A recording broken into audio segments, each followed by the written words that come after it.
morning. The hour is at hand, and we will call the January 27th, 2025 Board of Health to order. I'd ask the chair, or the clerk of the board to take roll call, please. Supervisor Gold? Here. Board Member Adams? Board Member Coyle? Board Member Stewart? Here. Chairman Litz? Carolyn Strecker? Here. Cal Sheehy? Sandra Thomas? Dr. Wynn? I'm here. And Melissa Palmer? Here. Okay, we have a quorum. Will you please stand for the Pledge of Allegiance? I pledge allegiance to the flag of the United States of America and to the republic for which it stands, one nation, under God, indivisible, with liberty and justice for all. Next order of business is call to the public. Do we have anyone that wishes to speak at this time? Please come forward. Okay. We're going to, at this time, close the public hearing then, and we will move on to our agenda. Today, we're going to have presentations of Mojave County Department of Public Health Opioid Settlement Grant Recipients, Presentations Part 2. We'll have Kelly Tanner from Arizona Youth Partnership, Wendy Gustafson from Not My Kid, and Auntie Santarelli from Kingman Regional Medical Center, KMRC. So I'd like to turn the floor over at this time to Kelly from Arizona Youth Partnership. Good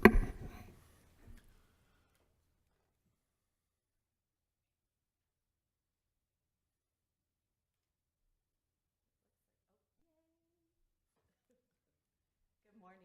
How are you? I hope all of you are well. I only have a few slides.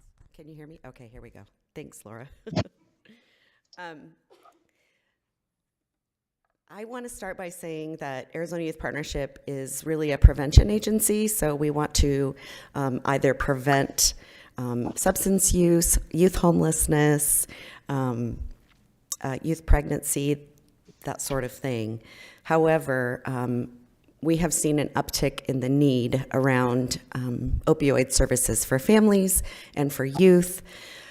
And so this funding was a really great opportunity for us to continue some of the work that we had done in the past under a Department of Justice Juvenile Delinquency Prevention grant that we did not get funded for.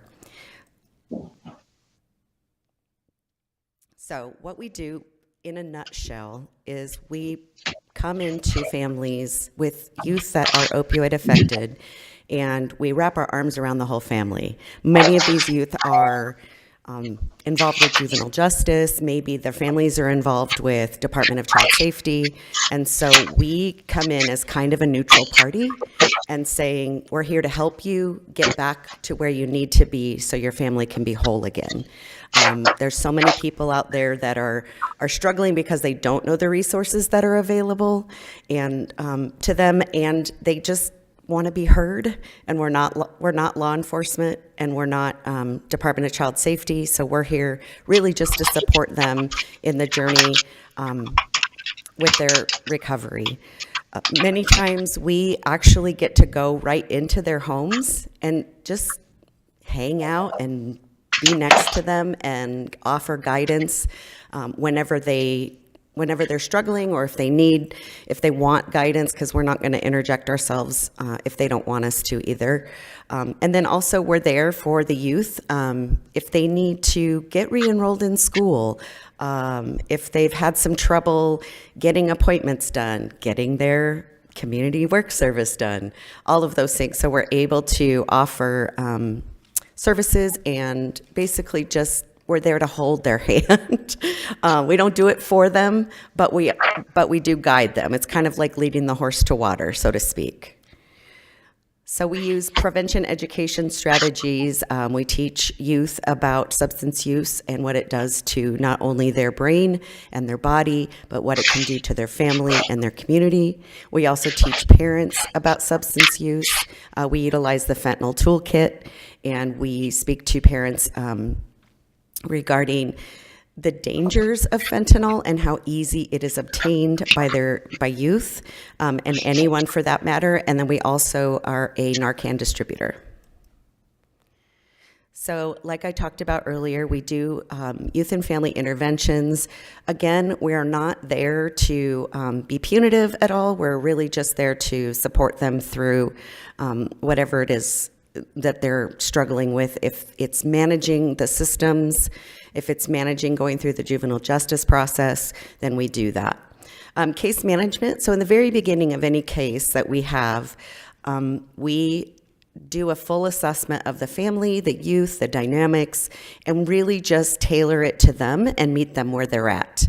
Because everybody is different, right? We can't have a cookie cutter an intervention for one family just like another. So everyone has different dynamics. And so we talked about family wraparound services. So what I want to segue into is our family transition services. So many of our youth, as you know, have to go to out-of-home care or treatment. So there is no juvenile beds in Mojave County. And so they go to Phoenix most of the time. Sometimes they can go to Prescott. But those families are left with no way to see their youth on a regular basis, and they're feeling kind of lost because, we don't have any beds here. And so what we do is kind of be that bridge. We attend all of their child family team meetings with their counselors. We sit right next to the parents during juvenile court. We sit next to the parents during recovery court. Many of the youth that we serve are in juvenile recovery court or juvenile mental health and wellness court. So we're there to make sure that they're getting all of the resources they need, but also that they're understanding the processes, because sometimes those systems can be really hard to navigate, especially if it has never happened to you or your family. And so when a youth is transitioning out of service, out of treatment, many times we take them out of this environment, we put them in treatment, they get so much better, they come home to the same environment, and then it's like they fall flat on their face, right? They fail. And so what we like to do is make sure that we're there as support when they come home as well, making sure that the youth are doing everything they're supposed to as far as their terms of their probation, as well as getting them hooked up with additional services, making sure that we're bridging all of those gaps so they don't reoffend. Our opioid settlement fund team is part of all 3 Superior Court recovery court in Mojave County, so Bullhead, Kingman, and Lake Havasu. Again, we participate as a team member for all of the youth's hearings every week, and then again making sure that if there's families that need that extra help, that we're there.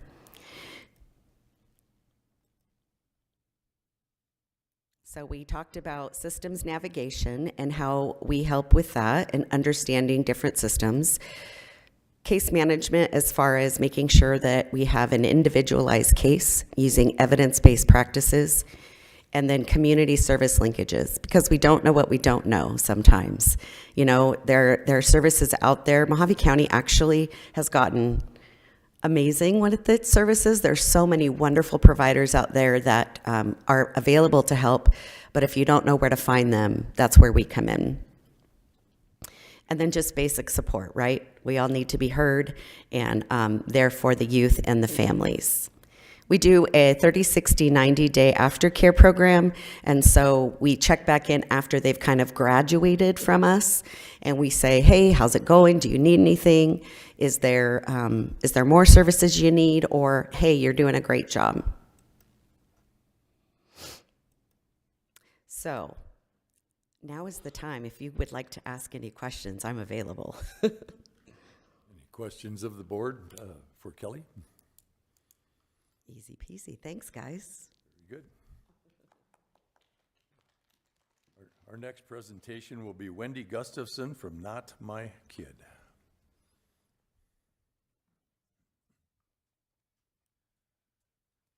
Good morning. I'm Wendy Gustafson, the Regional Program Manager for Not My Kid, and Good morning. My name is Elena Zavalza, and I am the Director of Programs at Not My Kid. Oh, we gotta set we this gotta up. set it up. We got so excited. We got so excited to introduce ourselves. So as Wendy mentioned, we are Not My Kid, and we are such a huge resource out here in Mojave County. If you haven't heard of us, I do want to give you a little bit of background. So our history, we are located out in Scottsdale, Arizona. We've been serving families for over 25 years now, and we have over 300 school partnerships in the whole state of Arizona. And every year, we reach 100,000 youth and parents within the state of Arizona, and Mojave County does play a huge part in this. And our mission is to ensure every kid thrives by inspiring positive life choices. And we are going through a rebranding at the moment. One thing you will notice throughout this presentation is you will see this hummingbird. This hummingbird plays a huge significance in the recovery world, and because we do focus a lot on mental health and substance use prevention, we have this bird throughout our campus in Scottsdale. All of our material has this hummingbird because it does represent that strength, resilience, and hope as the youth or even as an adult when you're going through recovery. This is just such a significant sign of all of these three things for people going through recovery. And within Not My Kid, we do a lot of work around prevention. With prevention, we are going into the schools, community centers, and we're doing classroom and assembly presentations for students. We cover topics on substance use prevention, mental health, bullying, and internet safety. And all of this ties in because we see where that impact is on the youth. They are exposed to so much more, and it's leading them to different choices that aren't the healthiest, so helping them redirect that. Parent presentations, we also provide that in English and Spanish, and this is really important because it allows the parents to have those difficult conversations with the youth. We know that substances are something that is very prevalent in the community, whether it's in the rural or in the city. We see the significance of this, and we want to make sure that we are providing that education, not only to the youth, but to the parents, because these conversations need to happen in the home as well. We also do faculty training and professional development.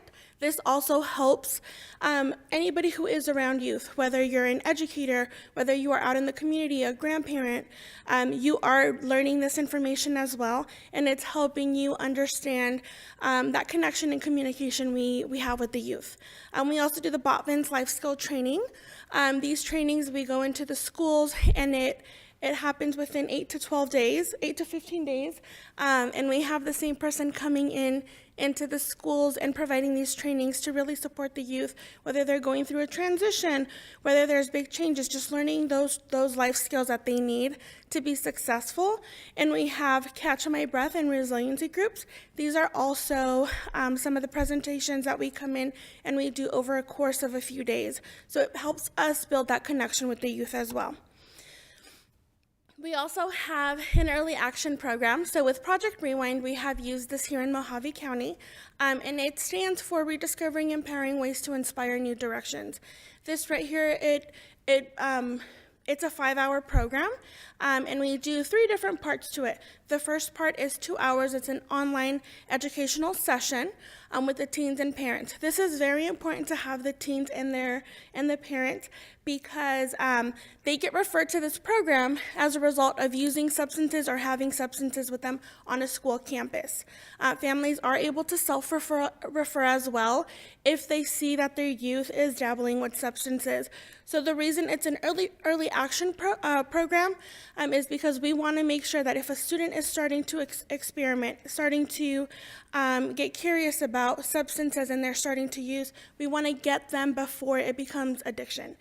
So with that first part, we do the educational session, both teens and parents. Again, very important to have them both in the same room. Part 2 is either a live or online session, And it's the same thing. We bring them back together and we really focus on that connection with the parent and the youth and guiding them and having conversation starters for the family. And part 3 is an individual session for the parent and the youth. So that they can come in and work with one of our family navigators so that they can get a little bit more support and really have that that connection to any other community resource that might be available to them.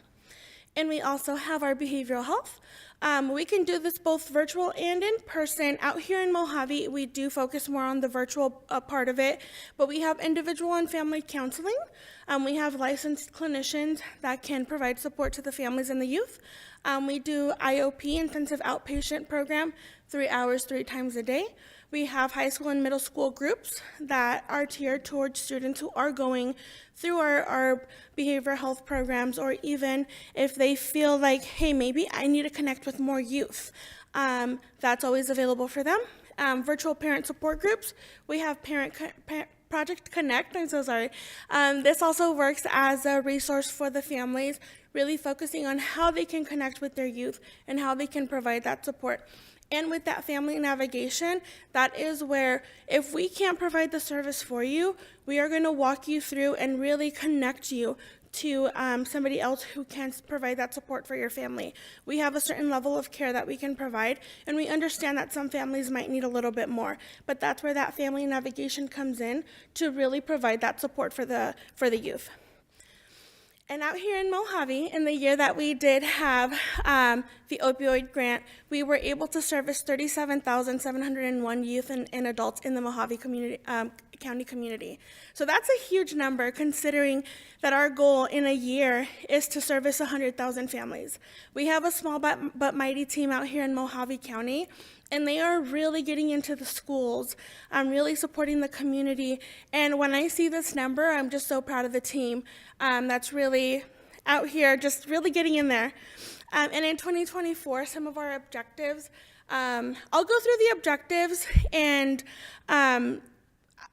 I don't want to go through all of them because I know that we have limited time, but just know that we were out here supporting the families and the youth, and we saw an increase in these numbers. So increased perception of harm of opioids, fentanyl, and counterfeit pills. That was one. We did see an increase in their perception of harm and understanding the dangers of all of this. Are you guys able to see the presentation on your end as well? Perfect. So the increase in the family communication, that's a big part of this, making sure that the youth and the youth are talking to the adults in their life. Increased access to adolescent behavioral health service. The community out here in Mojave is so amazing. There's so many resources for the youth and the families, and we just love to be a part of that, right? And we love to connect with the resources that are here as well. And increased hope for future. We know that that's a big thing. Sometimes when you're a youth, just looking at the next day is hard. Thinking about a year ahead is hard. Thinking about the next 5 years is difficult. So we see that there was an increase in the youth reporting they have hope for the future. And now, within the schools and community partners that we have throughout Mojave, I will have Wendy go ahead and share some about Good this. morning. I am, I should say, privileged enough to be boots on the ground here. So while we are based in Scottsdale, myself and Ashley Moore, our program specialist, she lives here in Kingman and I live in Topak, and so we are blessed to be here, boots on the ground in rural communities, reaching our rural youth. Being that we live here, we understand it's a little bit different than in the city, and our youth have a little bit different needs. And the way that they get their needs met is different than in the larger cities. So the school community partners that we have listed here are partners that have been willing to let us in to their schools and organizations to meet with the kids or the adults, or to get the prevention services out and the information out. All of the I'm thinking of the opioid grant. So working really closely with Arizona Youth Partnership has been an amazing partner. in working with the justice-involved youth with the detention center and juvenile probation has been really pivotal for us here. We kind of have that set apart from our Phoenix counterparts, which is really exciting to be able to meet them when they're they're vulnerable, they're already in trouble, but they innately want to be good. So we work with the high schools. We took our prevention services and our life skills training early action program to Lee Williams High School. We worked with Kingman High School and the surrounding areas. I'm excited to announce that we are also reaching Baghdad in the future. So we're hoping to expand our Mojave County reach, but our focus is on the Tri-City, I should say, areas. So without the support of our community partners and schools, we wouldn't have had the success that we have. So Ashley has a way of meeting the kids and talking to them right where they're at. And so we had a great success with those. So, push the button. And this is just some information on where you can see more of our activity on our Instagram. We are constantly, excuse me, highlighting staff and highlighting some of the projects that we're working on.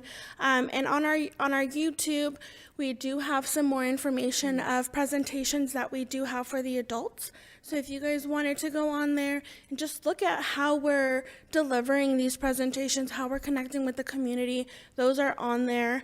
On our Facebook, it's similar to our Instagram. We're constantly posting on there about our staff and just some of the highlights of us. And on LinkedIn, it's a good way to connect with us. If you want to reach any of our staff, if you just want to see what we're up to, that's the place to go. And thank you so much. Are there any questions for us? Questions for the board, or of the board? Well, seeing none, I just have one comment. That was an impressive menu of options that you presented here today, and we thank you for that. Thank you. Thank you. Thank you for having us. Yeah, thank you so much. The next presentation is going to be Anthony Santarelli from Kingman Regional Medical Center. Anthony. Hello, everyone. I just got to find the slides real quick. Here we go.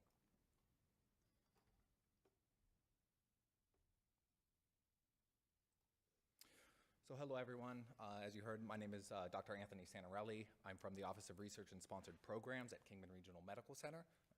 And I'm Heather Miller. I'm part of the emergency department and part of the project to get this implemented.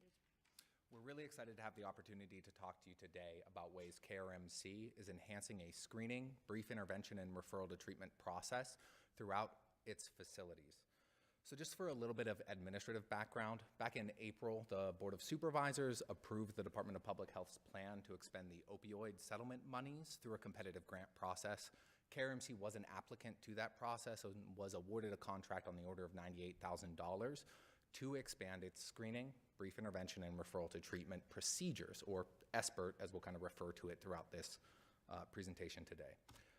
The overwhelming philosophy of how we began this project was to establish reliable connections to care and intervene early for patients at risk of developing substance dependence, substance use disorder, or who have reached a terminal point over their medical care that a severe event has occurred.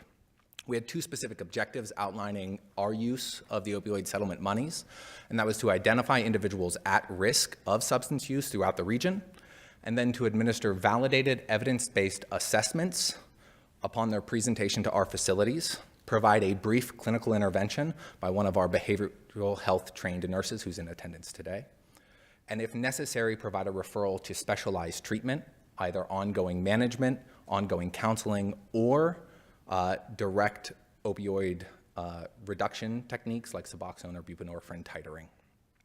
Kind of across Arizona, the real impetus to launch this project was the figures are still a little disheartening. There were just under 4,000 non-fatal opioid overdose events throughout our state, culminating in about 1,300 overdose-related deaths.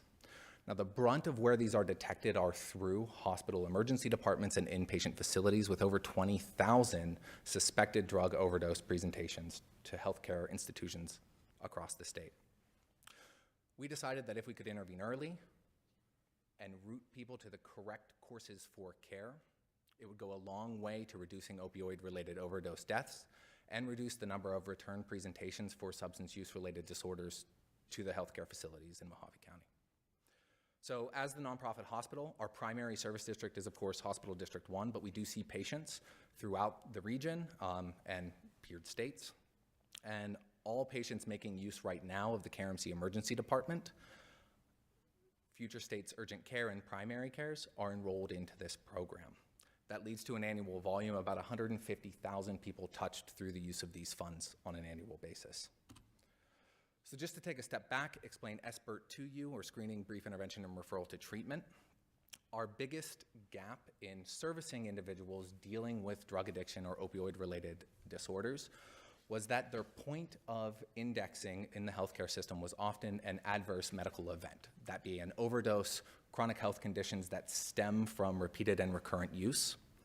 SBIRT fundamentally changes this perspective and flips the treatment on its head, not directly towards prevention, but by intervening early and working with patients to detect, intervene, to reduce use over time and motivate a behavioral change. It consists of 3 components: screening, where in our emergency department right now, we assess for risky substance use behaviors using standardized tools and assessments, and then identify the patient's substance use severity and sort them into risk categories based on that to provide follow-up services. After that initial screening, a brief intervention is administered by our behavioral health nurse, Antolin Rosales, his pictures in this presentation just later, where he sits down with them, has long conversations about their substance use to increase the patient's substance use insight and awareness, and hopefully motivate a behavioral change away from their maladaptive use. And then finally, if necessary, they are referred out for brief therapy, ongoing management, or specialized care and treatment. By intervening early, we hope to help directly these patients with their substance use, minimizing that, reduce healthcare costs throughout the region, and decrease that use severity and any associated medical conditions that trigger along through continued use. To talk a little bit more about the interventions that we've launched in the KRMC Emergency Department, I'll hand it off to Heather. So some of the interventions that we have implemented through Kingman Regional ER Emergency Room is we've identified a screening tool that's an evidence-based screening tool called NIDA, the National Institution for Drug Administration. Through that program, we do a quick screen. All the nurses do a primary quick screening of every patient age 14 and older, and they ask them certain questions. You'll see the screening in a later slide, and based on that screening will prompt the intervention or the means to intervene. So with that referral, once they get the brief intervention, depending on how they screen, which would be either community resources and a follow-up call from the behavioral health nurse, like Anthony mentioned, Antolin, or having Antolin actually come to the emergency department, depending on how they screen, and do brief intervention and referral to treatment. So as we planned this timeline based on the courtesy and the awardance of your monies, July 2024, we started the work group, which was a pretty large work group and undertaking to implement this process through the department. We started embodying electronic health records. We started to get some documentation, and then come just October, November of last year, 2024, we launched the quick screening, did the nursing education, and then brought on the behavioral health nurse, Antolin, in December of 2024, and we went live on January 2nd of this year, which we are proud to say we've already started actually doing the intervention with the behavioral health nurses, or nurse. So, as I mentioned, this implementation was a pretty big undertaking. It took multiple different departments, different sites, such as EHR changes or electronic health record changes, program support from our research partners, as well as our behavioral health nurse and program at the KRMC to get involved, which is how we got Antolin, who now dedicates 50% of his time to us. Our ED site implementation, we had our medical director for the ER and myself, and then We had our other partners, Diana and Jenna from the research department and the behavioral health department to help get this implemented. So, As Heather mentioned, really one of the first goals of this work group forming was to select a viable screening tool that not only proved accurate, but proved directly beneficial to our patient populations.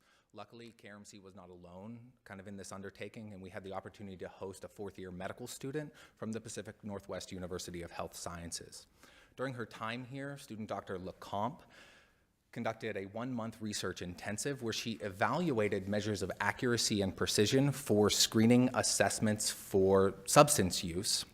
And then ultimately, you see her poster over here on the presentation. Instead of walking you all the way through that, her work culminated in determining that KRMC and its patient population would be best served by doing a 2-tiered screening process, dovetailing directly into brief intervention, by administering the National Institutes on Drug Abuse Quick Screen version 1.0, which is a set of 5 questions that ask for drug use behavior and frequency of that use around alcohol, tobacco, prescription drugs for non-medical reasons. These are opiates, as well as a couple of other drugs, and illegal drugs. If these individuals answered weekly or daily to that use frequency, they would be tiered up and consulted with our behavioral health staff to administer the NIDA Modified Assist 2, which focuses on defining specifically what that drug is, any incidents or motivation that patient has to change their behavior, and the severity of their dependency. So after this tool was selected, Heather got to work in our emergency department, as long as our additional team members on this, to build our pathway and workup, which she'll talk about. so this is our pathway and workup. So as you can see, it starts with screening. The screening, as we mentioned, has been changed and improved to the NIDA screening. This is the quick screen that is done by the primary nurse in the department. So they do a quick screening, and depending on, like Anthony was stating, if they screen daily use or weekly use to unprescribed opiate use or illegal drug use, then they will go down into the brief intervention state. So there's 4 different blocks for the interventions. There's low risk, so depending on how they screen. There's moderate risk, there's moderate to high risk, and then there's severe or high risk. So the places we were missing with this screening was our moderate and our moderate to high risk. With the severe risk, we have the referral to TARO, so the treatments, and bringing in our partners to help screen these patients. But our patients that were screening on the moderate risk and moderate high risk weren't getting any interventions. So with this program and this project and this rollout, this screening tool has now created a workflow for Antolin, our behavioral health nurse, to do these screenings. So if they screen moderate risk, then they will get a community resource list, and they will get a follow-up phone call from Antolin, the behavioral health nurse. If they screen moderate to high risk, then Antolin comes in and does the NIDA Assist screen, the secondary screening for these patients, to intervene and start the referral to treatment immediately. So it's a continued work and process to make sure that these patients are getting the care that they need and the follow-up that they need, versus just screening high and then not having a resource or referral program or an intervention to help assist these patients. I'm going to step back in just for a second. Coming from the Research and Sponsored Programs Department, I get really excited about data. And this is some of the data that was collected from October 1st to January 6th after we had launched the quick screening.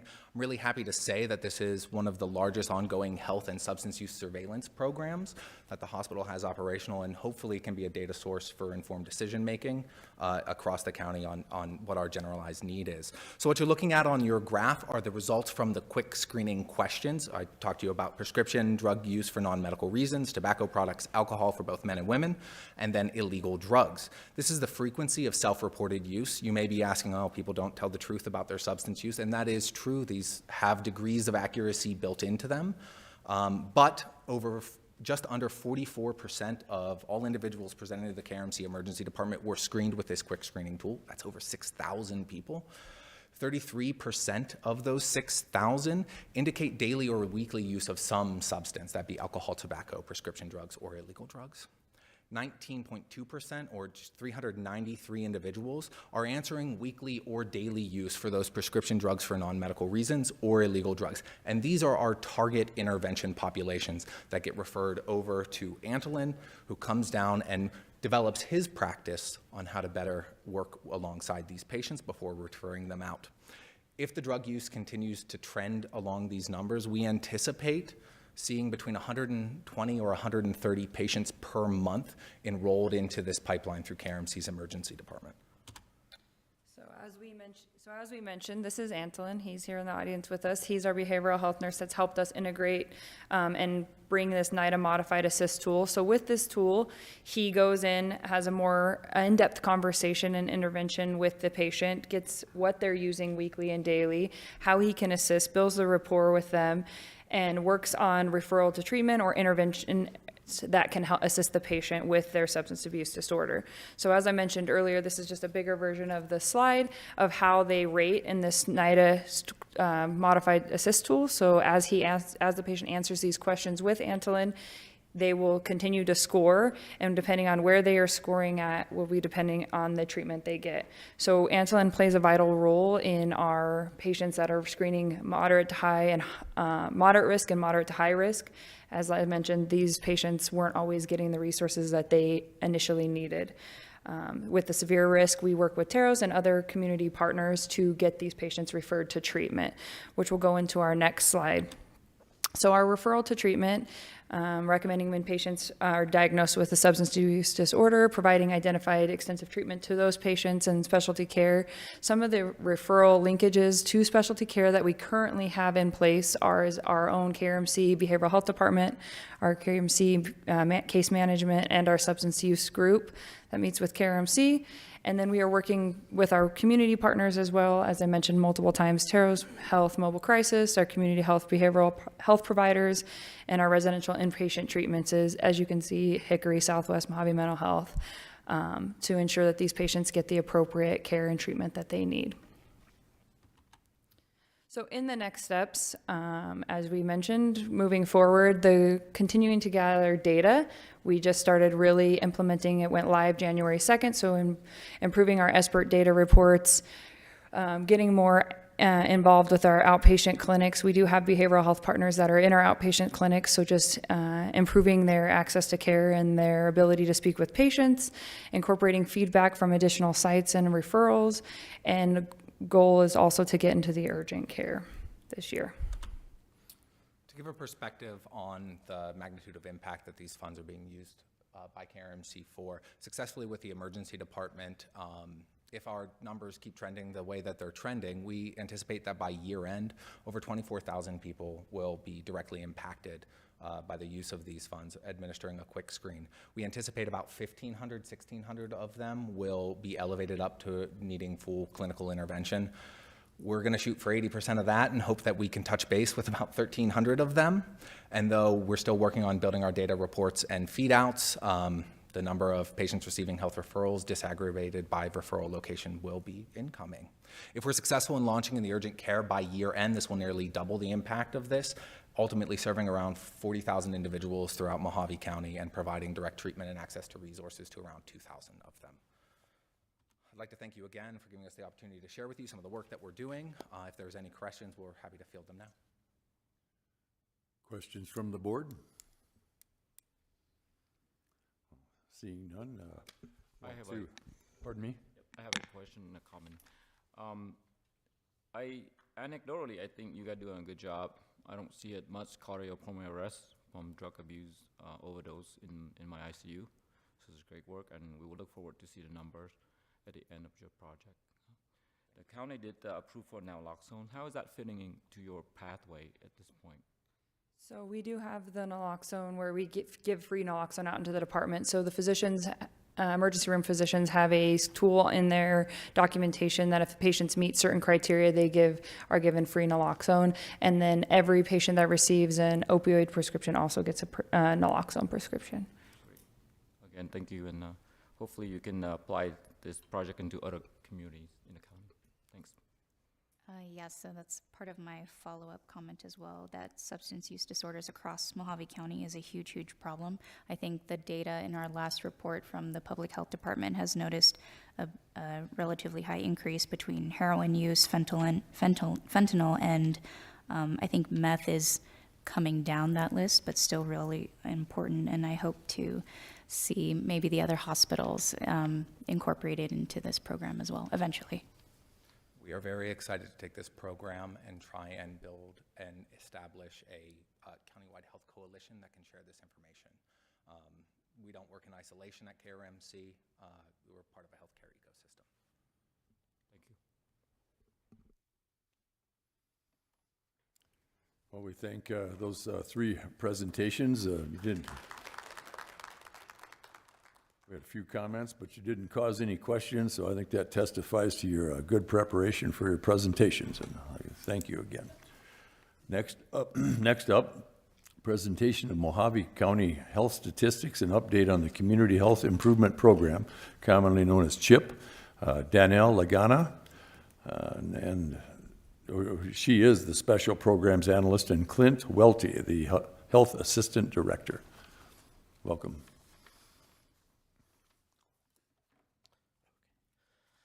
Good morning, all of you. So, excuse me, we wanted to just give a quick update on one of the projects we've been working on. Some of you, depending on when you joined the board, may have heard about some of this, and for some of you it may be new. So every 3 years, there is a community health needs assessment that is done. This is done for us, it's done in conjunction with KRMC, specifically Dr. Santorelli and his team, so good to have them here today. The goal of the survey is to really provide the community a chance to identify, prioritize what their issues are, and to develop targeted strategies to address those needs. The surveys were conducted in spring of 2024.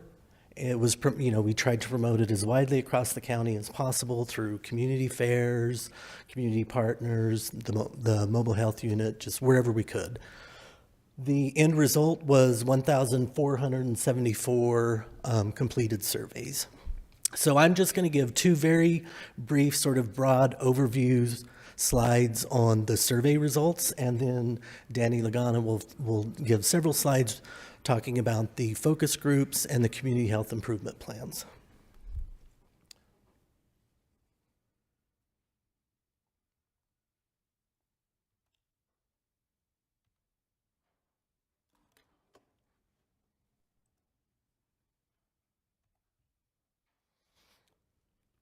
So the first slide is really focusing on the respondents' own personal views regarding their own health.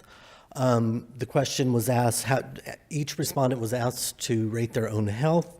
Approximately 71% rated their health as either good or very good, so that's a very positive result. They were asked a series of sort of follow-up questions, but the one I wanted to touch on was what do they view as the most common health challenge that they face in their own lives?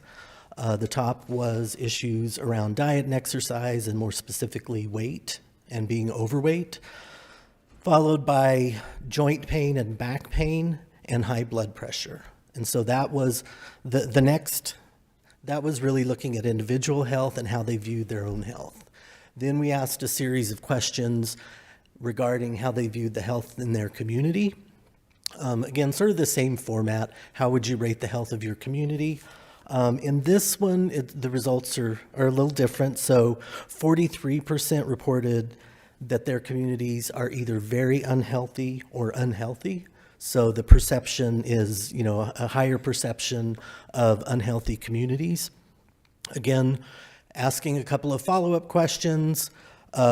We asked them to identify the three issues most responsible for the poor health of the community. So responsible as in sort of the underlying causes. Those were drug abuse, alcohol abuse, lack of maternity care.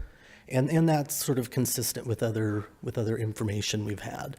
The top three most important health problems in the community were mental health problems, problems around aging and motor vehicle crashes and injuries. We are working on the final report with the team at KRMC. It should come out in a few months. Of course, it'll have more detail, and we will make sure that you all get the results of that. So I'm going to turn it over to Danny. Thank you, Clint. Okay, so just a brief recap for everybody that wasn't here. After the Community Health Needs Assessment, also known as CHNA, was closed, I coordinated and facilitated 7 focus groups within Mojave County. A full recap video is on our public health page if you want to look at that. You can also just scan that QR code if you wanted to see the recap on that, which was done for the Board of Health last year. Community members from each of these cities listed on that little picture there. We took part in focus groups. We had shared open dialogue, provided a space where they can share their health concerns, where they're telling the government what their health concerns are rather than them feeling like we're telling them what it is.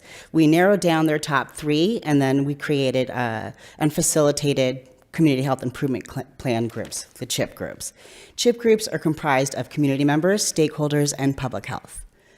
So today, I'll just kind of do a quick recap, and I won't bore you guys. Hopefully, I'll rapid fire, but not too fast. White Hills, so far only one citizen has expressed concern that they would like to participate in the CHIP group. I am bringing the street team up there in February, so hopefully we'll get a little more participation and interest, but we'll see how that goes. One of their top 3 concerns was internet connectivity, and that's pretty much an issue in all rural areas. We are looking and evaluating options for this. Transportation to and from appointments has been an issue, and that is more of due to aging barriers. We're not able to see, or maybe a spouse has passed away and they used to ride with them. So we've looked up 211. There's an option for rides to transportation to medical appointments if your insurance covers it. There is veteran assistance for if you're a veteran, but there is a lack in transportation and rideshare programs. So we're kind of looking at that, and that actually flows with some of the other CHIP groups. Bullhead City, I'm sorry, I'll go back. Does anybody have questions about White Hills? Okay. Bullhead City, we've already had 2 CHIP groups commence since the focus group, so one in December and one in January. They're very excited. The Nutrition Education and Support Program, the group that's coming out of that is going to look like where they're taking information from some of the items from food banks that people don't know how to use, and they're going to create nutrition programs to teach people how do you use this thing, which actually comes in perfect timing if this new law passes that people with SNAP benefits can't buy sugary items. Let us help you, teach you how you can use these items that are nutritional value so that you can aid in your health and your healing journey. And so we're kind of looking at what that's going to look like. In an effort to reduce oversaturation and duplication of efforts across counties, the insurance barrier group from Bullhead City is going to join the county-wide medical coalition that Lake Havasu CHIP group has started to establish, which I'll run over when we get to that part. The pediatric care CHIP group from Bullhead City is also going to piggyback with the Lake Havasu Child Task Force, which is headed by their chamber. So we're combining these so we're not spreading everyone thin, and everyone's working towards the same end goal and sharing resources. Colorado City, we had our first CHIP group there. It was surprisingly a great turnout. We had about 30 residents show up. One of the top 3 priorities in their focus group was a rec center, but we actually learned during the CHIP group there is a rec center that's already underway. So the residents that were interested in that are actually joining and volunteering as they can and assist with that rec center as it's being built. Another issue here in Colorado City, as with most tri-cities, is that if you are very close to a border, you don't have access to care because if you're on state aid, you can't go 5 seconds over to Utah and use Arizona Access. So we also, whether it's state aid or actual medical insurance that people are paying into, there's a lot of barriers there. So we've invited that group to join the countywide medical coalition headed up by Lake Havasu City. And then items for the school and community behavioral health care and support, we've hit the ground running. some of the schools are already working with First Things First, and they're getting funding and starting to see improvements already in what they need. We have offered youth mental health first aid out there, and we're identifying other resources and trying to get them out to Colorado City. And they've also established their first AA group. So that was kind of exciting to see that they did that on their own, which is the ideal situation, that the community members are leading these. They are taking charge of their health. Dolan Springs, we brought our street team to their literacy night. Street team, in case anybody doesn't know, is a compilation of community partners. Some of them are here today.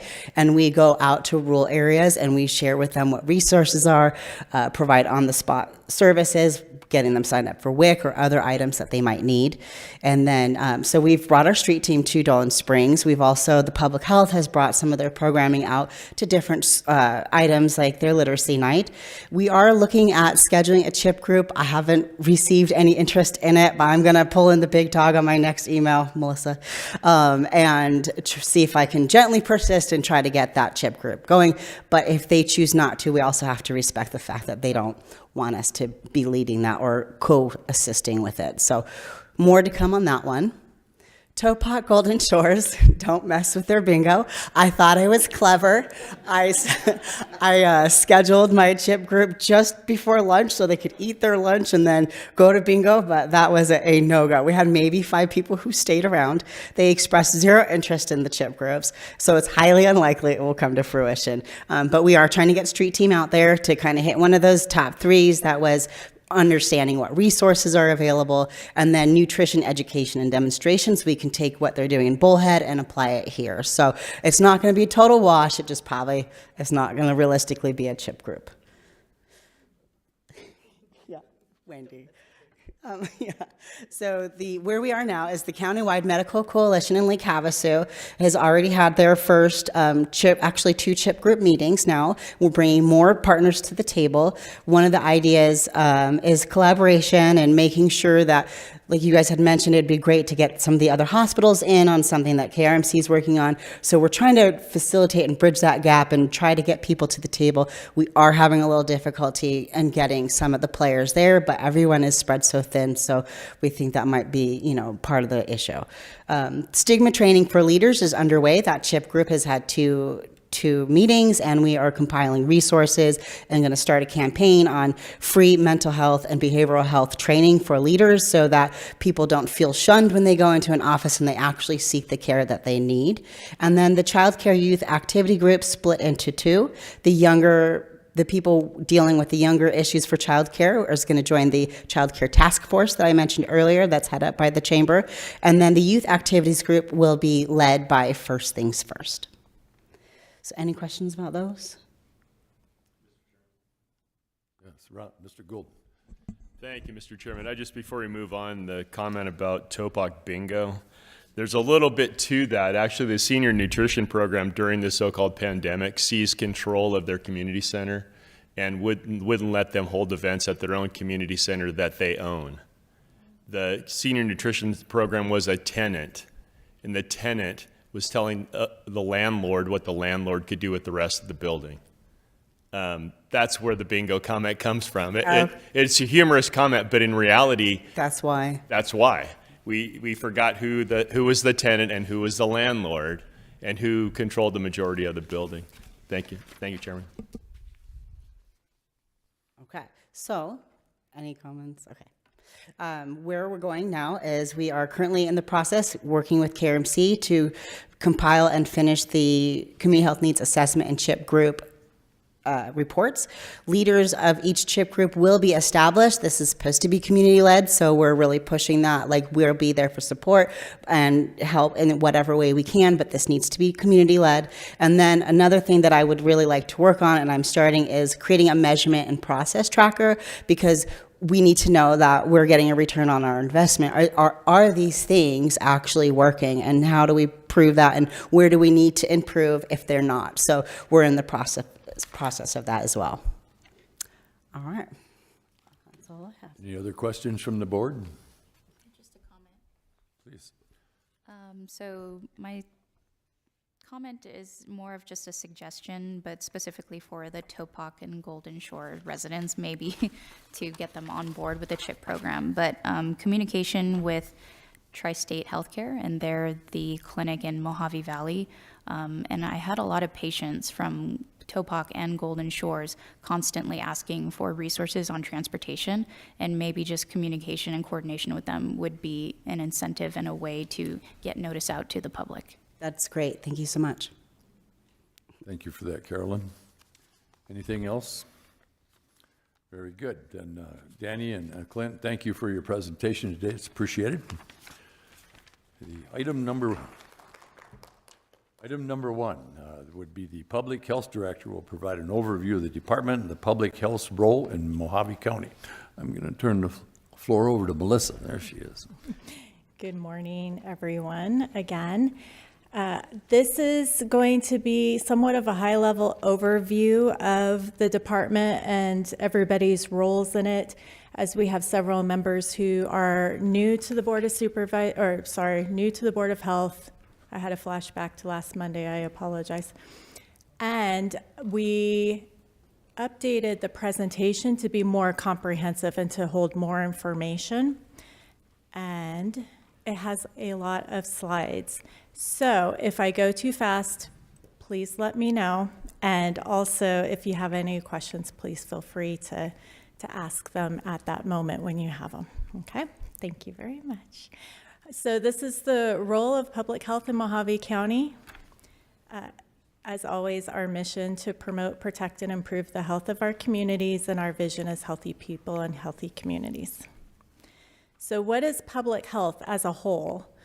It was defined by Charles Edward Amory Winslow, an American bacteriologist, who stated that the science and art of preventing disease, prolonging life, and promoting health through the organized efforts and informed choices of society, organizations, public and private communities, and individuals. There's 10 essential services that all public health departments follow. Each public health department throughout Arizona and also throughout the nation, we follow them according to the needs of our community and our county.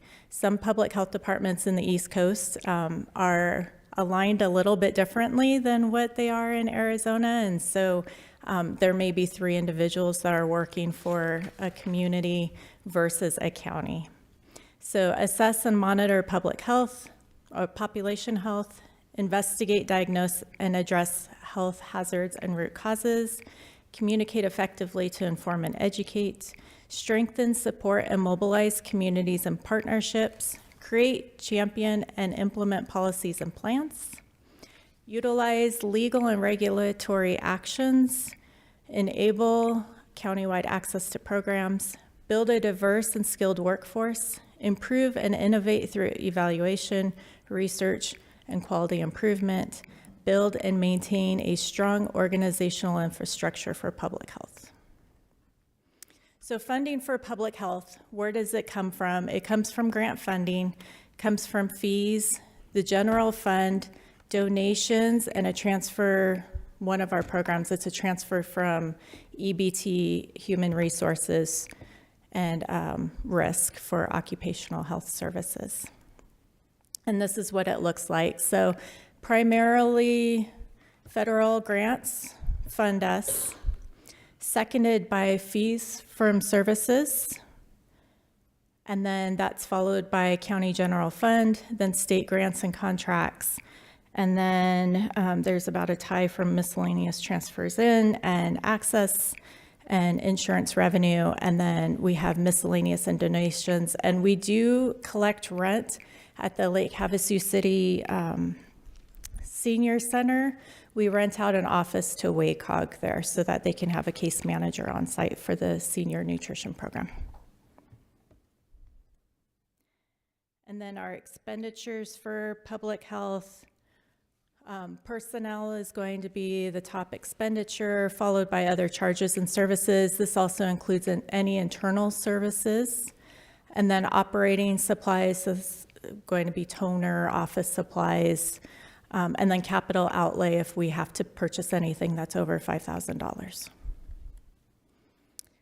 This is from fiscal year '24. So if you were here for the budget presentation last year, this might be familiar to you. This is our revenue by program. And again, this presentation will be provided to all of the Board of Health after this meeting today, so you'll be able to take a closer look at it. And then expenditures by program is pretty similar to the revenue by program. Some of the same programs pop up. And then we do senior programs separate. Senior programs is a whole other animal. Again, if you were here for the last budget presentation, you know there's 12 different funding orgs that feed into our senior programs. And so we always do them by themselves for the slides. And then the expenditures for that.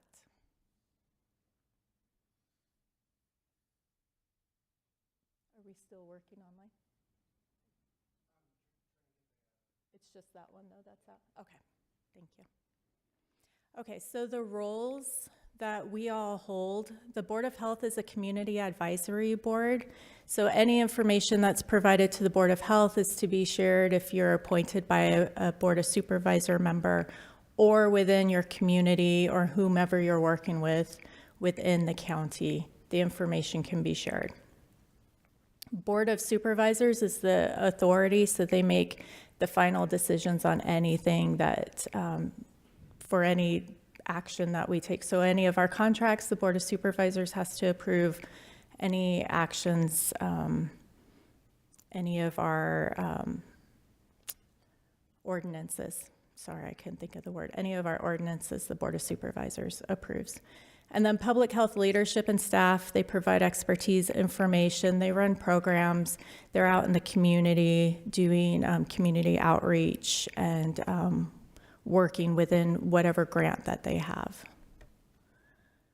Currently, we have 4 divisions. If we do end up with medical examiner within as an internal project, it will be a 5th division because of the size of the program. For our administration division, we have behavioral health, which is funded through taxation dollars through Prop 207 and SB 1847. It's considered mandated because of Prop 207 and SB 1847. We have our suicide mortality review, which is a grant program. It's considered essential.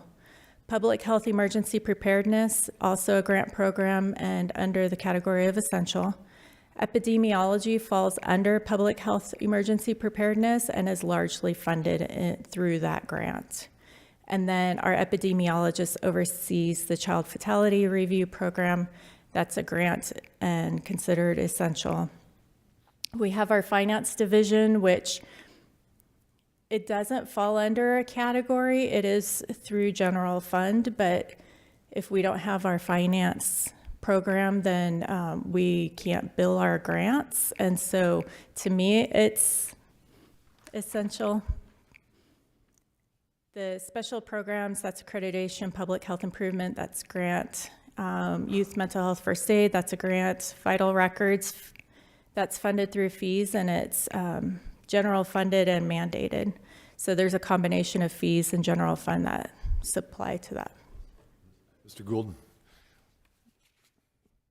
Melissa, you have both essential and mandated. Mm-hmm. Is this essential, who determines essential? Mandated, I'm assuming, comes from the state. Correct. And then essential, it comes from, when we do the budgets, it depends on the category of information that's provided for that program. So if it's nutrition, if it's providing nutrition to seniors and children, then it's considered essential, and it's documented as such on the front page of the budget for that particular fund. Is that for the grant funding that you're receiving for that? It depends on the grant. Is that something that you're gathering for the grant, or I'm curious who determines this, that it is essential? It depends. If it's the grant, sometimes the grant provides that information. Sometimes a lot of them were decided way before my time when Patty Mead was the director, and we just continued that throughout. So the Board of Supervisors has not deemed that essential? We maybe provided they the did. information to them, and they approved the not the budget, but the performance measures. It's part of the performance measures tabs that are provided to the Board of Supervisors before they vote. But essential is different than mandated, I'm assuming. Correct. Okay, thank you. Absolutely. Mandated is we don't have any options there. Right, that's state Essential statute. is going to be, it's an important program for the community. Could the Board of Supervisors decide to no longer support it? Absolutely. Okay, so somebody is determined it's essential and it's not mandated. Correct. Thank you. Yes. Thank you, Chairman. And then medical examiner services, that's going to be general fund and mandated. So our staffing pattern, and again, you all will be receiving these, so it will be a quick overview, but we have our assistant health director that wears 2 hats, so he's also the manager of the administration division, in addition to being there as my assistant. We have our program coordinator, planner, epidemiologist, 1 temp employee that oversees the Medical Reserve Corp, special programs analyst, budget and grant supervisor who oversees all the finances for the department, behavioral health coordinator, and she has a community health education specialist, and then we have 3 office specialists.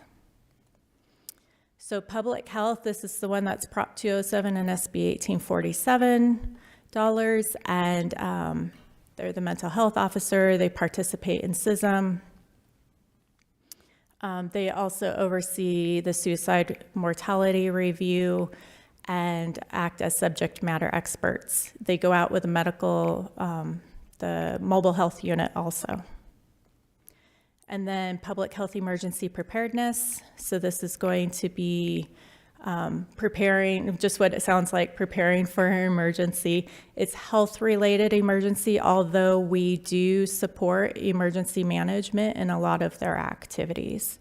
We also have our Medical Reserve Corp, which is our volunteers that help out in the instance of an emergency. And again, the epidemiology is a piece of this. For finance, they process all cost expenditure reports so that we are reimbursed for our services and expenses. They process all payroll and split fund, process purchase orders, invoices, payment for any services or goods. They track the budget and year-to-date expenses, and then they house all contracts and amendments for our grants. Accreditation, and you just heard from Danny, she's our accreditation special programs analyst. Ensures all items related to accreditation and domains are recorded.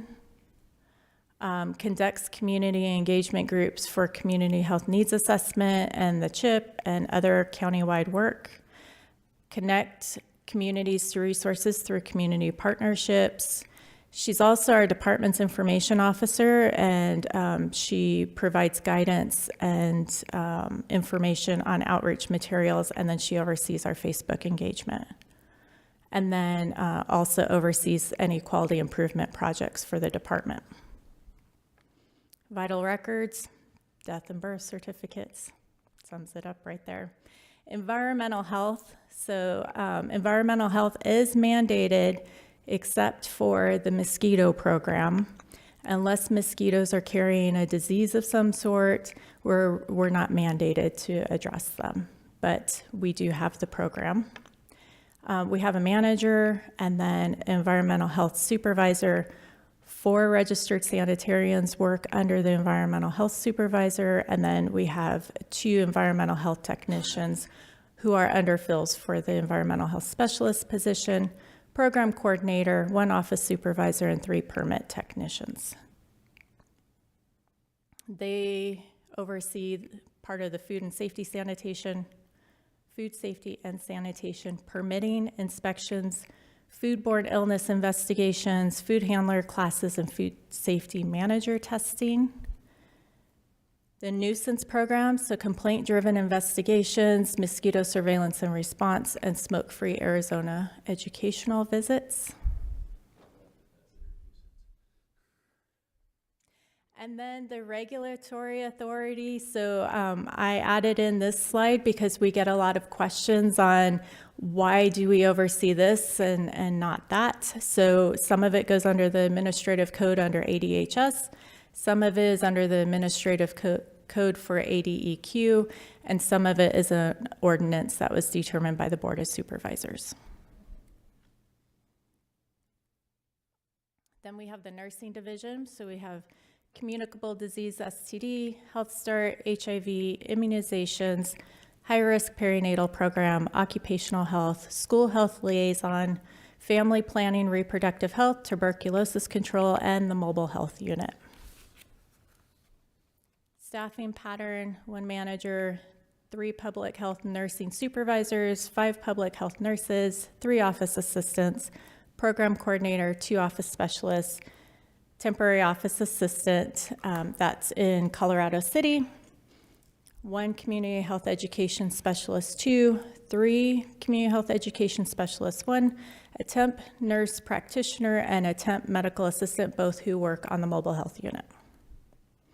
So communicable disease, there are, I believe it's 87 reportable communicable diseases, and these all need to be investigated at some level. And so the nursing staff, public health nurses, and the epidemiologists work on those. And we have a community health education specialist also that works on sexually transmitted diseases that are reportable. Health Start, community home visiting program that collaborates with pregnant women and their families to provide children with the best chance of success and a strong support system through educational and referrals to community resources.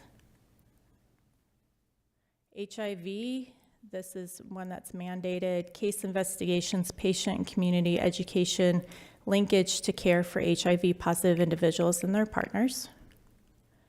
The immunization program, another mandated one that we need to be there to offer the immunizations to families. High-risk perinatal program supports families who have an infant who spent 5 or more days in the NICU and is designed to help the infants transition from hospital to home. So the public health nurses are the ones that do the home visiting. They provide education, referrals, growth measurements, and developmental screenings for these families. Occupational health. It's an internal occupational health. Oftentimes when people hear that we have an occupational health program, they think it's for all businesses within Mojave County, and it is not. It's specifically for Mojave County employees. It's to mitigate any risks and to provide those vaccinations, testing, and bloodborne pathogen exposure incident follow-ups as dictated by law. And then the STD program and family planning, so provides free or low-cost reproductive health services to uninsured and underinsured individuals. And this is grant-funded. And then tuberculosis control, so it provides skin testing and any follow-up if there's an individual that needs to be treated for tuberculosis or latent TB. And then our mobile health unit, that was ARPA funded. And then our last division, nutrition and health promotion. So we have Arizona Health Zone, Health in Arizona Policy Initiative, Maternal and Child Health, Overdose Data to Action, Overdose Fatality Review, those two go hand in hand. Senior Nutrition, Tobacco Cessation Prevention, WIC, and the Breastfeeding Peer Counselor Program, which also goes hand in hand with WIC. Staffing pattern, we have 1 manager, 2 community health education specialist seniors, 1 community health education specialist 2, 4 community health education specialists, 1, a community nutrition specialist as our registered dietitian as required by the WIC program, 7 WIC eligibility technicians, 2 office specialists, 1 office assistant, 1 program coordinator, 2 site coordinators, 1 assistant site coordinator, 1 cook, 1 prep cook, and 4 temporary staff. And those last 6 items, that's all for senior nutrition program. Arizona Health Zone provides nutrition, physical activity education, and technical assistance to schools, Head Start programs, child care centers, public housing, and many other organizations within the county. If you know SNAP, there's 2 branches to the Supplemental Nutrition Assistance Program. One is where they're providing the assistance to families. The other side is the education piece, and that's what this fund is for. It's to educate those families who are receiving that assistance to make the healthiest choice possible for themselves and their family. Health in Arizona Policy Initiative leverages funding to address worksite, community, schools, and health system strategies. Maternal and child health special needs. This specifically funds the activity with the Special Needs Advocacy Coalition Group, which is a community group, provides community resources and support for that group as they're working through the adults and children with special needs and supports their families. Overdose Data to Action and Overdose Fatality Review. OD2A is a statewide effort to reduce prescription misuse and abuse. There's a mandated portion to this program, which is providing Narcan or naloxone out to the public. And so the 3 offices within Southern Mojave County has the ability for people to pop in and pick up that Narcan. And then OFR is to review any overdose-related deaths to identify any future prevention strategies. And that's the same, I didn't have an opportunity to state it with child fatality review or suicide mortality review, but all 3 of those review boards are to identify areas of opportunity to ensure that those deaths do not occur in the future. And then Senior Nutrition Program provides Meals on Wheels and also congregate meals. And the ones that are overseen by Mojave County are in Topak, Golden Shores, Havasu, and Kingman. Bullhead City is run by the City of Bullhead. Tobacco Cessation and Prevention. The program provides free tobacco education, prevention, and quit services for all communities in Mojave County. And then WIC is the Supplemental Nutrition Program for women, infants, and children, and it serves pregnant and postpartum women, infants, and children to the age of 5. And then any WIC participant that is enrolled in WIC has an opportunity to enroll in the Breastfeeding Peer Counselor Program. They show that the studies have shown that providing the education support to those moms who are breastfeeding, oftentimes they are very new to the idea of breastfeeding their infant. When they have that support, they actually breastfeed longer. That has better health outcomes for the infant. And as a side note, WIC funds formula for infants. And if the mom is breastfeeding, then that decreases the cost outgoing for the WIC program.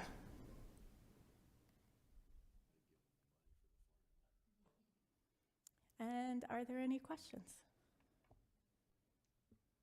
Questions of the board? Ms. Dreckler? Or? You have a lot of information on there. Yes. I have a couple questions, if you don't mind. For the occupational health, we only do an internal at this point. Correct. I don't know how much you have requests from the community, but I think that's an important part of our community. You gotta have a healthy, workers to support. I know a lot of places they drop those programs. They don't have because funding and resource and reimbursement, put it that way. In healthcare, occupational health is not supported very much. You have any insight on that? What can we do to help? Because we have quite a few large company out here, and right now, for example, KRMC don't really have. They used to have a physician who support that program. Right now, is running by internally also. They don't accept outside. Any thought? Any insight on that? I attended, and I hope I'm not speaking out of turn, but I attended a chamber meeting at the beginning of the month. It was the government and business chamber meeting. And at the guest speaker was the CEO of KRMC, and there was a statement made that they're looking into re-implementing that program. It's been years, and I think it's important for our county to recruit company, corporation who work here. The airport is pretty active. They have a lot of more company moving in. The industrial part is pretty expanding right now. So Absolutely. hopefully, if the hospital don't do it, maybe we can look into some of that to help have a healthy, worker community. Yes.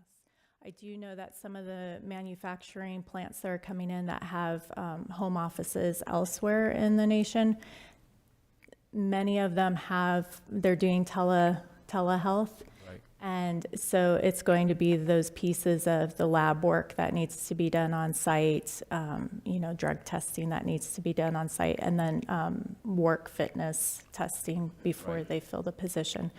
But a lot of the other services are being provided via telehealth. Right. The model right now is a hybrid, so at the community we can help anything we can, because those are individuals who generate income for the community. So we want to support as much as possible, just like immunization and any other public health service. Absolutely. Ms. Strickler? Yes, so Ms. Palmer, this is again more of just a point of information and a suggestion moving forward, more so pertinent to the high-risk perinatal program. Just first and foremost, that I did see that it's an essential, and I really wanted to stress just hopefully that it never falls below this level of a category, especially as women nowadays are having children when they're older, and we have very much a lack of high-risk OBs in our community. Any woman over the age of 35 is considered advanced maternal age, and I did see that there was information in the program about NICU, but I would really hope that maybe at some point, even provided by myself, I'd be willing to contribute to this, that we develop some teaching on gestational diabetes and hypertension for our women in our community for pregnancy-related info. Okay, thank you for that. Other questions from the board? Comments? Very good. Then, Melissa, we thank you for that presentation. Thank you. And we will move on now. Next is item number 2, a review of routine summary of select reportable diseases in Mojave County for the calendar year 2024. Now we'll turn the floor over to Anna Scherzer. Anna?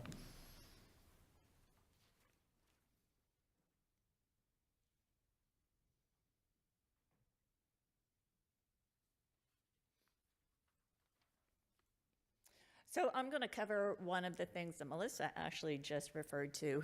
I'm Anna Scherzer. I'm the epidemiologist with the County Health Department here.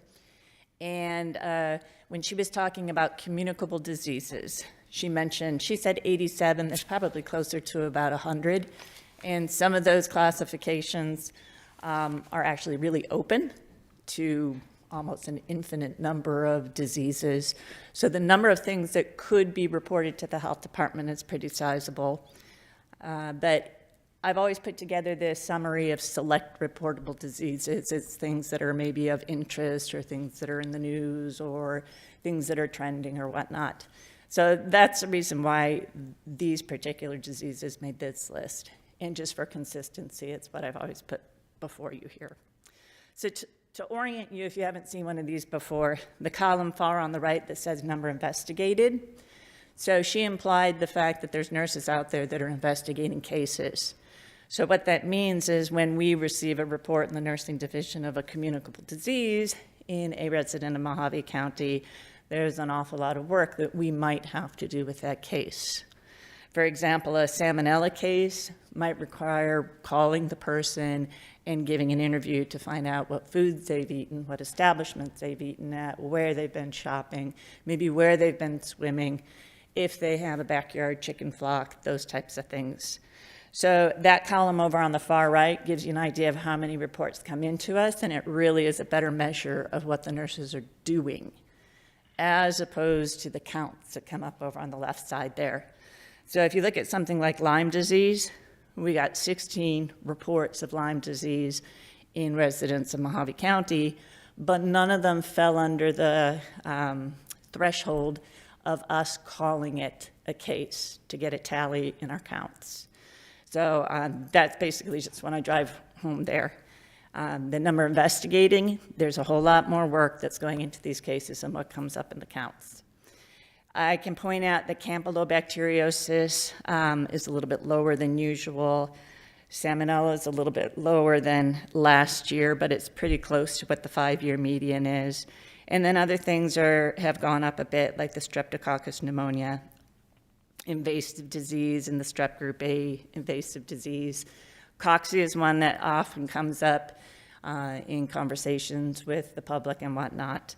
And there has been talk about increased levels of cocci or valley fever, coccidioidomycosis in Arizona, and that has indeed been the case this year. I don't know that it's a significant increase.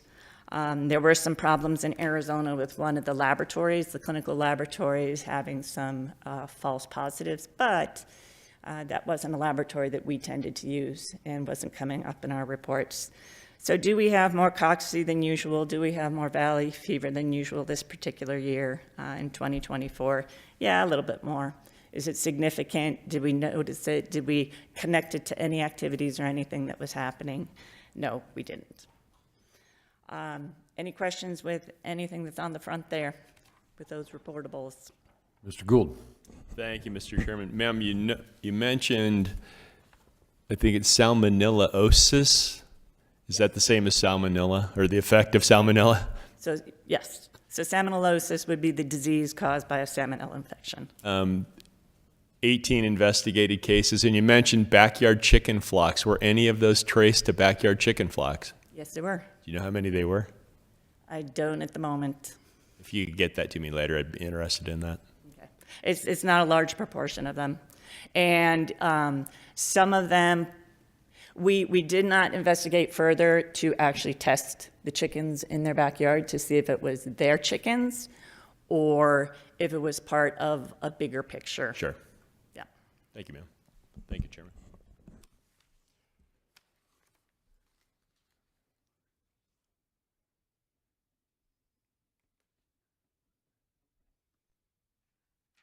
All right, on the reverse side there, I just have some general summaries of what's going on. At the bottom there is the respiratory illnesses, and there's no surprises there. RSV, influenza, and COVID. The numbers were kind of small throughout the summer and the fall, and they have definitely jumped up and spiked up during the holiday season. I don't know if that's going to be our overall seasonal spike or if it's going to come back down and maybe spike back up again. There's no telling, there's no prediction with influenza, but I can say it is not unusual for us in Mojave County to have our largest spikes around Christmas, New Year's time. And again, whether that'll pan out to be true, I don't know. And so far, it's chiefly been influenza A that's been identified there. And then the other two things I mentioned up above, up at the top, canine schistosomiasis and Heterobilharzia americana. This we covered at our last meeting because Jean Bishop had asked for a little coverage of that. And so I did a little coverage, and lo and behold, it popped up a little bit more. And so last time what I talked about was the fact that this parasite had newly been identified in our region of the country. And by our region at that point, I meant down along the Colorado River waters in Blythe, California is where it had been identified. But what I want to point out at the UC Riverside, who is the one who has identified the snails and confirmed the presence of the carriers of that parasite, has actually been doing some additional surveillance activities way up north. So through Parker, through the waters in Parker, through the waters of Lake Havasu, up by Needles, and all the way up into Laughlin. And we're a long ways off from getting any final results from anything like that, but it's just interesting that we just talked about this, and we might hear a little bit more about it. So at this point, really all they're doing is they're going in to look for the particular snails that can carry this parasite. And if the snails are there, that's what their job is. You can't necessarily find the parasite. But what I can say is that there are some local veterinarians, not necessarily everybody, but there are some local veterinarians who are aware that this exists out there and are aware that that's a possibility in some of the animals they see. And that's really about all that we can do with a parasite like this, is just put it on the radar of the folks who might see sick animals. And then the other thing that's kind of interesting there is something called the Drake Project. And it's being run by a couple of veterinarians, a couple of professors at Texas A&M University, their veterinary school.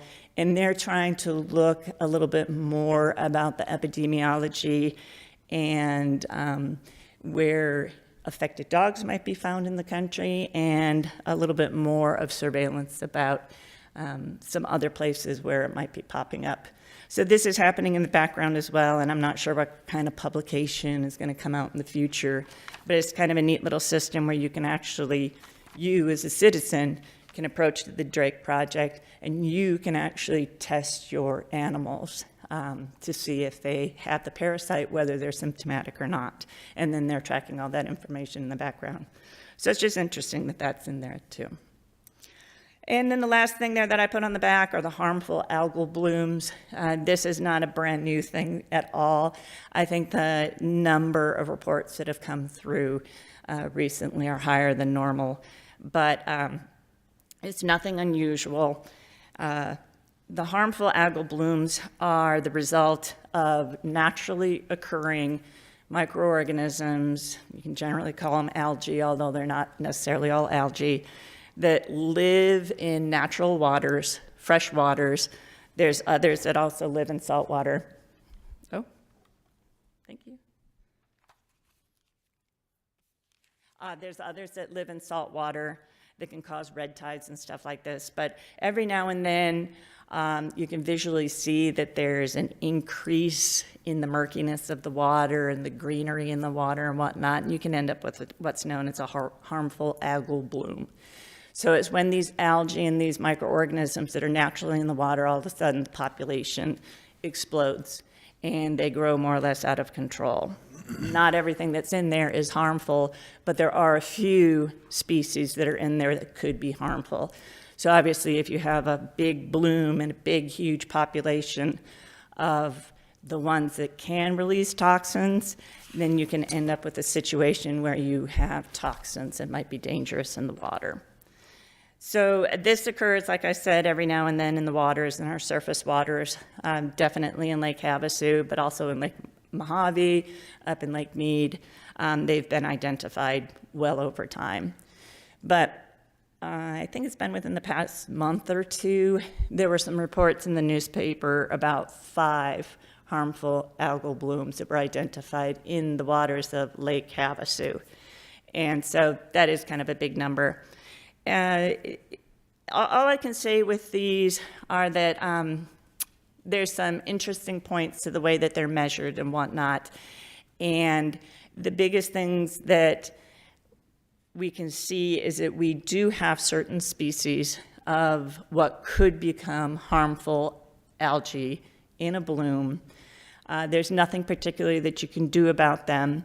The only risk that would occur to humans is if you were directly consuming copious amounts of surface water from Lake Havasu when you happen to have one of these big blooms and lots of toxins in the water. But the toxins of the species that we have in Lake Havasu, and also the most common ones in Lake Mojave and Lake Mead, are they're toxic to the liver. But again, the amounts that you would need to consume are enormous.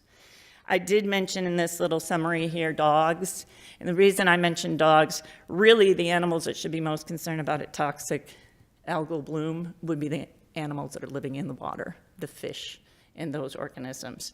But we mentioned dogs because sometimes when a harmful algal bloom is identified, especially if it's near a private place or a private beach, you might approach the owners there and ask them to post a sign. And the sign generally says, don't swim here, and don't let your dogs in. So that's why I wanted to give a nod to the dogs. Dogs might be a little more susceptible to the toxin because of their smaller size and because they're more likely to actually be consuming surface water as opposed to people. And on top of that, once they get out of the water, it can remain on their fur. And so they can end up additionally adding more of the toxin into their body as they lick their fur over the next few days. So that's why the dogs are mentioned in there. But again, I'm not aware of any dogs who have been poisoned by any of the harmful algal blooms that we have had in the past. But it's something that's out there, and it's a possibility. There will be more of them. Any questions about that? That was just really general. All right.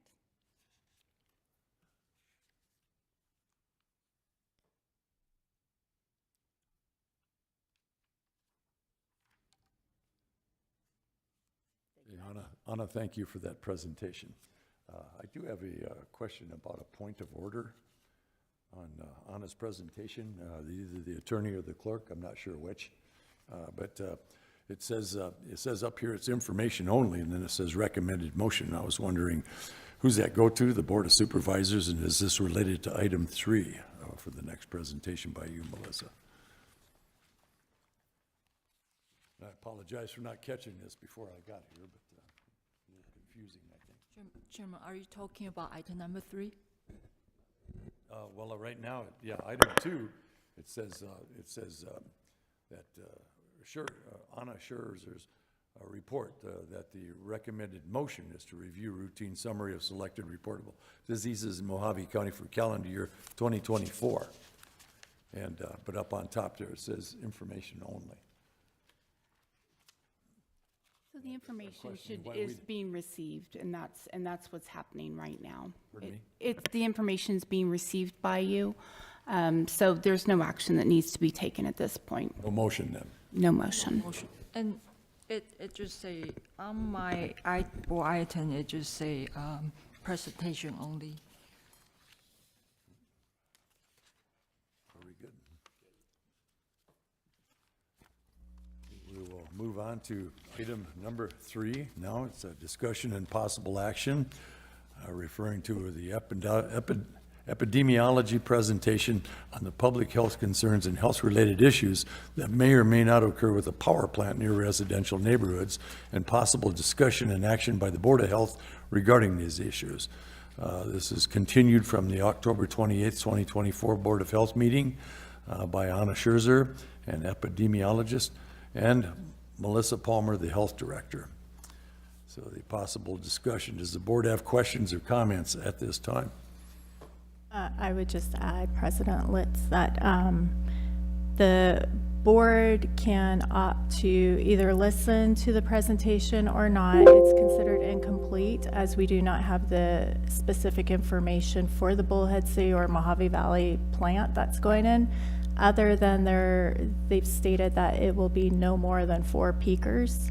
And that's all the information we have that to specifically apply to Mojave County. So we could still have the presentation if you wish, or we could skip it for now and maybe bring it back when we have more information about that plant. It is up to the Board of Health, sorry. Any opinions? Mr. Chairman, I'd just as soon go ahead and hear the presentation. I don't believe the board heard it previously. I'd just as soon go ahead and hear it, but I'm only one vote here.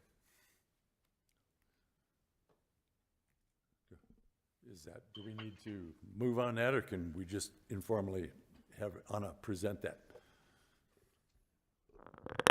You can do a vote if you would like to just formalize it, if you would like to do that in a motion, or since it's at this point, it's a presentation, you could go ahead and direct staff to do the presentation now. Well, you know, when I reviewed that, it did seem a little light on information in there, and I think Mr. Gould's request is very reasonable, and I don't see any reason that we should do a vote on it. So Okay. I'd just like to hear what Anna has to say about it. Okay. So, this request came to me from Melissa, and I understand that she had been requested to put together a little bit of information, and you're right, it is kind of light information, that would review the health concerns and issues that occur with power plant near neighborhoods. And that was the wording as it came to me. So she asked me to put together this presentation, and that's why I'm the one here who's standing in front of you. And these slides, I will point out, have not been altered or changed since the presentation was put together back in October. And nothing at all has been added. If there's additional information that's known, it's not included in there. But at the point that this request came to us at the Board of Health, one thing that was on the minds of citizens, and I know the Board of Supervisors, and one thing that was in, I guess I could say in the news, was a Mojave Energy Park, which was being proposed. And the proposal for the Mojave Energy Park back in October, it was not fully detailed. There wasn't a lot that was pinned down and known about it. But what was being proposed was a 2 or a 4 natural gas-powered turbines. And these were simple cycle aeroderivative units. That's the type of engines, they were the type of turbines. Each turbine is capable of generating up to 49 megawatts of electricity. That's somewhat significant in different circles of folks. And the future intent was to possibly add solar and batteries. These were going to be peaking units, also known as peaker plants, peakers. They're power plants that are not meant to serve the baseline power for a community, but rather to fire up quickly at times of high need when maybe the baselines are not being met. And so the idea to a peaker plant is all the engineering and all the approach is to get them to fire up quickly and start feeding extra power into probably an already existing system that's out there. So they're used to supplement baseload plants during the periods of highest demand. In this presentation, I can tell you the role of the presentation is just to provide information and education to the Mojave Board of Health, the County Board of Health. Not a lot of specifics in here at all, but just a general overview. As part of this presentation, I myself and the department, we will not offer a pro or a con stance with this potential project. And I will point out the Mojave County Department of Public Health is not delegated with the task of conducting an environmental impact analysis of this potential project, nor are we delegated with any of the tasks that are associated with permitting or monitoring or testing or compliance in meeting the quality standards for the air or the water or anything else associated with them. So the common emissions and pollutants at any type of natural gas peaker plant are going to include things like nitrogen oxides, sulfur dioxides, ground level ozone, particulate matter of different sizes, greenhouse gas emissions, including carbon dioxide and methane.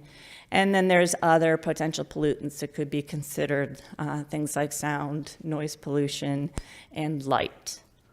And what I do want to point out here is that in terms of nitrogen oxides, the sulfur dioxides, the ozone, the particulate matter, the U.S. Environmental Protection Agency does set national ambient air quality standards for these pollutants, and plenty others too. But the point there that I'm just trying to drive home is that someone out there does say that there's a level that these should be held at. So there is somebody out there doing that. Not necessarily us, and we don't have our fingers in that at all, but there is some information out there. Some of these pollutants are associated with adverse health effects, and the degree or the type of adverse health effect can be impacted or affected by the length of exposure to those pollutants. So whether it's a short-term exposure or a long-term exposure, the dose, how much of it is coming your way, and many of them, the dose-response relationship is, the more that you are exposed to, the more adverse the health effect. That's not always the case out there, but with lots of things, that is the case, and with these pollutants, that's generally the case. And then, of course, the underlying characteristics of the individuals who are exposed. So the folks who are at the highest risk of most of the adverse health effects with these particular pollutants are children, pregnant women, and the outcomes of their pregnancy, older adults, and individuals with pre-existing heart or lung disease. And of course, some of those will overlap, particularly those last two, older adults and individuals with pre-existing heart or lung disease. There's a lot of overlap there. So that's another thing. If we're looking at what might be affecting these neighborhoods, you also have to look at the neighborhood themselves. Some of the pollutants that I mentioned that are associated with adverse health effects, in general, if you want to make a general chart of what might be bad about them, there can be adverse respiratory effects, cardiovascular effects. I think those are pretty well determined for some of these pollutants. And then others are the possibilities of neurodevelopmental or neurologic effects, and then the end results of a pregnancy and the birth outcomes. So if you look in that list there, you have decreased lung function, chest congestion, chest tightness, throat irritation, exacerbation of asthma, heart attack, changes in blood pressure, and so on and so forth.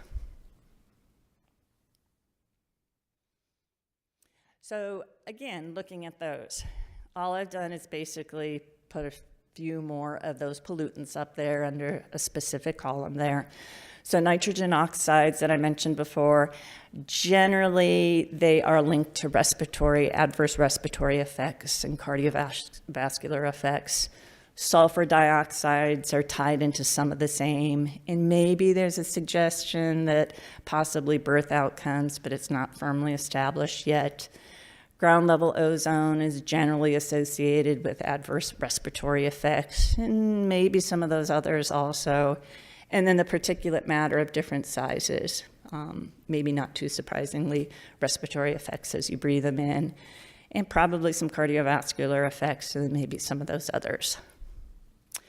So I already mentioned that there is some sort of standard out there that someone has set for those pollutants there, and that's what the last column indicates. And then the considerations back in October, quantified estimates of future emission levels have not been reported for the Mojave Energy Plant. If you look on their site now, they do have some emission levels that are indicated there. So this has not been updated, but they do have some emission levels that are indicated there. And I believe the way that they have presented them are under worst case scenario, but there are some measures that are there. Greenhouse gas emissions that result from the extraction and burning of fossil fuels are major contributors of climate change. So since these are peaker plants that would be burning natural fossil fuels, have to consider the possibility that the greenhouse gas emissions could also have negative effects. And we should consider not only the neighborhoods that are close to where that peaker plant is, but you also have to consider back where the natural gas is being extracted and drilled. There's neighborhoods there, and there's a whole set of exposures there as well. And then, of course, the whole transportation chain and the storage chain to get it out to these peaker plants. The other public health considerations that are just kind of in the background is don't forget that you have a construction phase. It's not just the operations phase, but these aren't going to pop up overnight. So there could be some concerns that come with the construction phase. And I already mentioned the upstream emissions, where there's emissions that are coming out of the drilling and the excavation and the storage and the transportation elsewhere. And I think the overall theme in all of this, since you can see there's not a whole lot firm here and there's a lot of meat or substance to what I'm saying, is that this project fairly illustrates the value of adequate, detailed, and robust environmental reviews and health impact analyses for projects like this, so that somewhere you could find that information, what are the levels that are okay, and what do they say that the levels are going to be? And if the levels are out of that, what do they say they're going to do? And how do these people feel about this? And how do those people feel about that? And so on and so forth. We're not in a position to do that, and I haven't seen a real good, firm environmental impact analysis that's been done, so there's not a whole lot of detail. And that was just the peaker plant that was in the news and on people's minds back in October when we put this together. Questions? Mr. Gould. Thank you, Mr. Chairman. Those are General Electric peakers. So they were quoting a particular model. Does the manufacturer provide any emissions information on those peakers? Do we know? I don't know. I don't remember if I went to the manufacturer's site, but I did go to learn what the heck that meant. Sure. And I did not come across it there. But I don't remember if it was a manufacturer's site itself. Thank you. Yeah. Thank you, Chairman.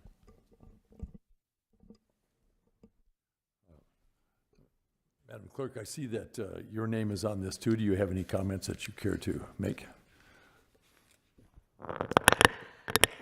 At this point, I don't have any real comments other than we do have in the air quality control, it's a state thing. I was just looking for my contact because we get a lot of complaints when I worked in planning and zoning about the farm dust out in Val Vista and things like that. And they came up and actually held a community meeting up here. There's a name of a gentleman that and a phone number, and I haven't been able to find it yet, that I can supply the board if you would like for, if you do get those types of complaints, we can, reach out to the state. They do have people apparently in the area that will take a look at different air quality issues and see about remedies if they do see problems with those. The state does rely on complaints. So it's something that, you can keep in mind as most of the state up in this area is reliant on our complaints. Sure. I'm sorry. Carolyn, please. Yes, of course. So, mostly my comments are just points of information, as this was my suggestion. And I don't pretend to have any data for other parts of Mojave County. I can only attest for the Fort Mojave and Mojave Valley region, and specifically for this presentation and for the project that's named in this presentation. I did want to bring attention to that there is a large deficit in not just our county, but up to the state level. And I don't expect the, Mojave County Public Health Department to regulate, but I want to bring attention to the safety and regulatory statutes that we don't have that foresees these projects. And from a health and environmental perspective, including the water studies that aren't a part of ADEQ or even the EPA. I know on the slides there was a mention, I don't think that it's the intention of this project anymore, but a major concern I had was future intent to add batteries, which is specifically in the Mojave Valley last year alone, that we had hundreds of acres that were burned very, very easily. Our local hospitals down there, this is a risk for inhalation and chemical injuries to our local citizens, and that our local facilities down there, Valley View does not have a NICU or a pediatric intensive care unit, neither does Western Arizona Regional, and neither do those facilities alone have critical care intensivists or a pulmonary group to manage these types of patients, including OB, the NICU, the PICU, or advanced pulmonary and respiratory issues. They also lack cath labs as well. So for patients who have like complex cardiovascular and comorbidities, I worry about those patients as well.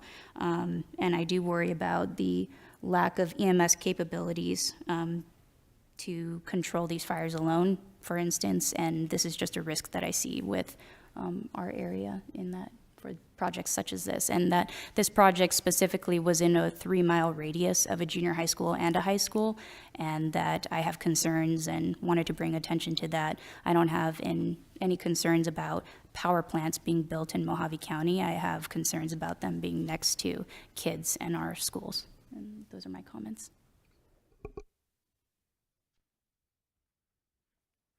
Any other questions or comments from the board? Well, seeing none, I'd like to thank Mr. Gould's questions and Ms. Streckler's comments. It says in here that the chair will now call for a motion, and with the motion, could come from anybody, of course, but is it basically a motion to move this discussion down the road? The motion would be to accept the report. Accept the report. Okay, very good. Anybody want to make a motion? Accept the report as is. I make a motion to accept the report as is. Second.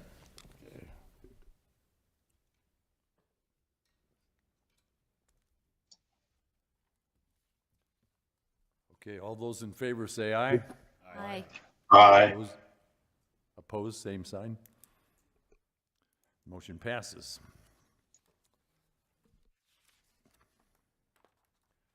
Okay, so moving on to item 4, discussion and possible action on to accept board member Terry Coyle's request to remain as a member, but to step down as vice president of the Mojave County Board of Health. Discussion, does the board have questions or comments at this time, or certainly somebody could step up and throw their head in the ring on this? Well, and Member Coyle is online in case he has any comments or things to say.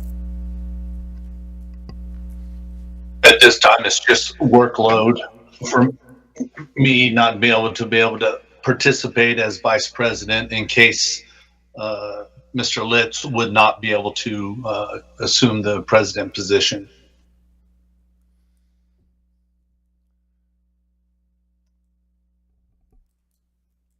Move to accept his request.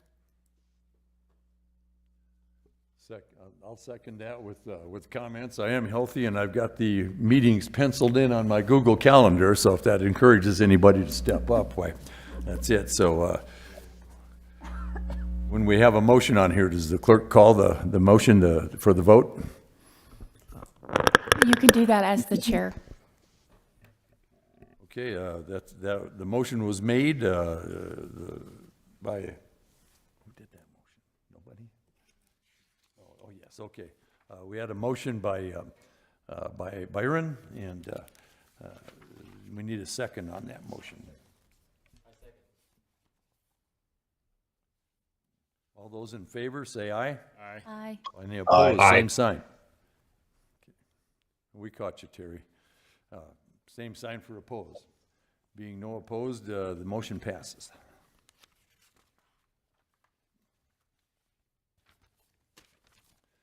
Item number 6, commissioner comments and requests for agenda items for next meeting. President Litz, you skipped over number 5, which is getting yourself a new vice president.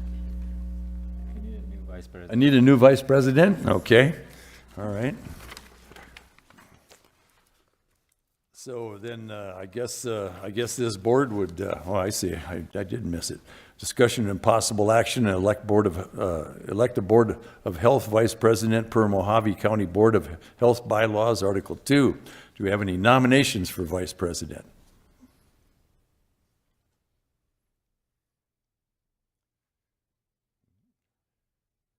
Well, it says in case If nobody else wants to do it, I'm willing to do it. If I'm eligible, I'm not sure if I'm eligible. If Mr. Byron or Dr. Nguyen did not want to do it, and Mr. Supervisor Gould has a lot going on, I'm willing to volunteer, but only if they do not want to. I nominate you. Oh, Second. lovely. So do we have a motion and a second on the 2 nominations, or how does that work? I guess I'm a little confused. I seconded. We have first and second, now we ask for approval. Second for her, you can. Oh, okay. That motion. Well, the motion as stated, then, so all those in favor, say aye. Aye. Any Aye. opposed, same sign? Okay, very good. Motion passes.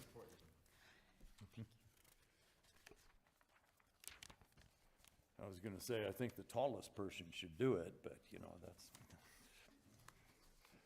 Okay, item 6, commissioner comments and requests for agenda items for next meeting. Mr. Gould, do you have any insights onto that? None today, Mr. Chairman. Very good. Anything else for the good of the order?